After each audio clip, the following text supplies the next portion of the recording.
Hi, welcome to Sounder Sisterhood. I'm Carrie. This is a YouTube channel for the single and for the childless, not by choice person. It's Monday morning. I've got my Starbucks and we are headed right into our question and answer series where I answer questions that's related to being single and being childless, not by choice.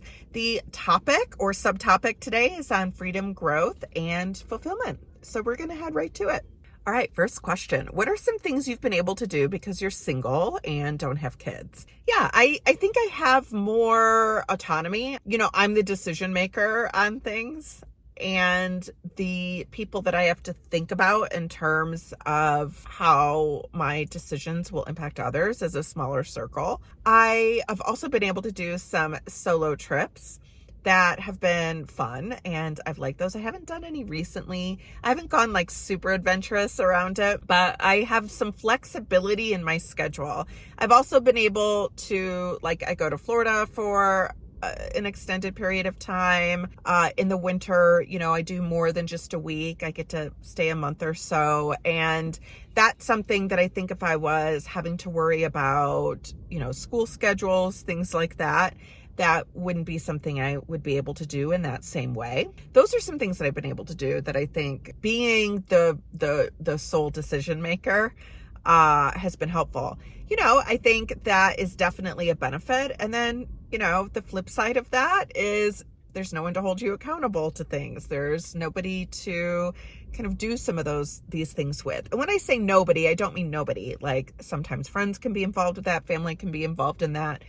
There's pluses and minuses, right? I think to both sides of the coin. How do you find meaning and fulfillment outside of traditional roles? And I think the traditional roles for me is wife and mother. And I find a lot of fulfillment in work. I find a lot of fulfillment in this YouTube channel. To be 1,000% honest with you, this has been one of the more fulfilling things that I think I have done. I feel a strong connection to the community. I feel a strong connection to the work that I do here. I get excited about wanting to do more as I'm expanding into some products on Amazon where I'm able to combine my lived experience with my social work training and therapy training. I find this very fulfilling. I also find Gavin, who's my Great Dane, that relationship and that aspect very fulfilling. So I'm by a school, and so there's kids that are walking by, and Gavin is eyeballing these these kids. Of course they're going to Starbucks, and I'm like, how do these kids afford Starbucks in this way? I don't get it. But anyway, so yeah, I find fulfillment and life, absolutely. I just find them in some different areas, right? And my work also is fulfilling to me most of the time. It's a huge source of frustration, irritation, and stress. But I think in terms of my career, I find that fulfilling. What advice would you give to someone struggling with being alone or being behind in life? Find community. I think that's really important. Otherwise, it absolutely can feel like you are messing up life. It can feel like things will never change. It can feel like because there isn't a lot of representation for people living a happy, fulfilling life, being extended singleness or not having kids. And so I get it. Those are real feelings. I would say find community. I would also say consider a therapist or a coach. Pay attention to your thoughts and then actively work on making adjustment to those thoughts, particularly around this area. We often have thoughts that are latched or rooted in all or nothing. I'll never find somebody. I'll never be happy. Everybody else is able to do fill in the blank.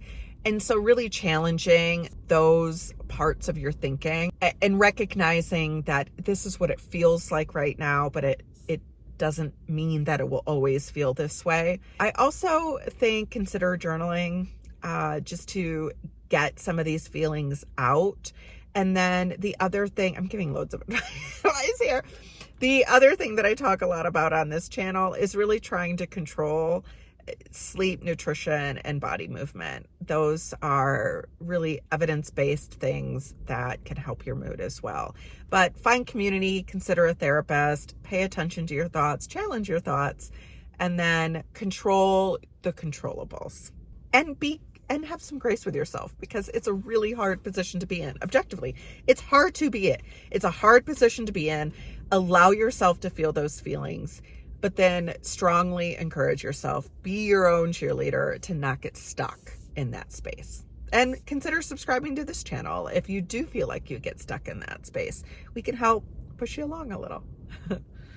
What's the most random thing you've done just because you could? I'd probably go to Florida for a longer vacation. You know, like I didn't know anybody there. And people were like, why are you doing that? You don't know anybody there? And I'm like, yeah, but you know, I think when you are over 40 and don't have kids and all your friends do, it's not like a big deal. Like I spend a lot of time alone already.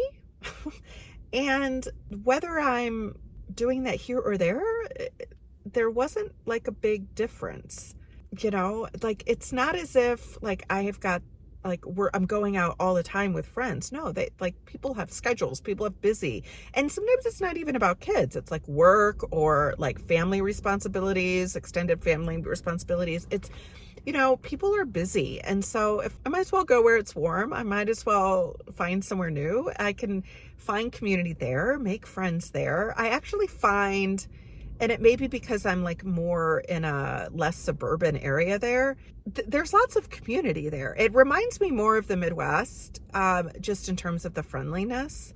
It's definitely a younger crowd where I stay. And so sometimes that feels different. Like if I go to like the Pilates class after work, it was like I was the oldest by 15 years, and then I've had a hip replacement, so like I had the old lady stick, and it was like, but like it wasn't this like huge drastic change in terms of my social life, I guess. In fact, I think it helped it a little bit. Okay, what's your I'm living by my best life moment from this past year? Oh damn, that's a really good question. One of my favorite moments, I think, of the past years when I was in Florida and my sister came out, and we sort of had this, like, we like stuffed a bunch of stuff in a couple of days. But like we went out to a really nice restaurant. We got to walk down by the water. We went to the beach, and it was like one of those like beach days where you just like hung out at the beach, and the water was great, and we saw dolphins. And then we went to another restaurant that day, and it was on the water. That was like, wow, this is a really fun time. It was one of my favorite times of the year. So yeah, it was just really relaxing, but fun at the same time. All right. Well, that's our questions for today. A little bit shorter today. Next Monday, the questions are going to center around community and belonging. So subscribe in order to make sure that you get notified right away for that video. And just a quick little monetization update. I'm about 60 hours away, and I would like to do it by November 12th, because then my hours sort of shoot up. I should get there, but if there is anything you ask yourself, like, how can I support the channel? Just watch some videos for me in the next couple of days, if you don't mind, so I can get my hours up, and then we will be monetized. I don't know, that won't change much on the channel, but it's a goal that I've had. Yeah, I just think it's cool to be able to monetize a channel that's about this topic. So, if you are struggling or sort of that forebodingness around the holidays, I do have a workbook available on Amazon that I put together. I wanted to make sure I got the title exactly right. So it's Coping with the Holidays When You're Childless Not By Choice, a guided workbook for emotional support and self-care. That's on Amazon. And then I also have another book if you need some help with coping, identifying how to cope, and just need a guide or a daily support or a daily encouragement. It is 5 30-day challenges to reflect, reset, and reclaim for the childless, not by choice person. That's also on Amazon. Well, it's geared toward the childless, not by choice person. That one does have crossover and I think would be helpful no matter who you are. So check it out on Amazon. All right, I will see you in the next video. You guys have a good one.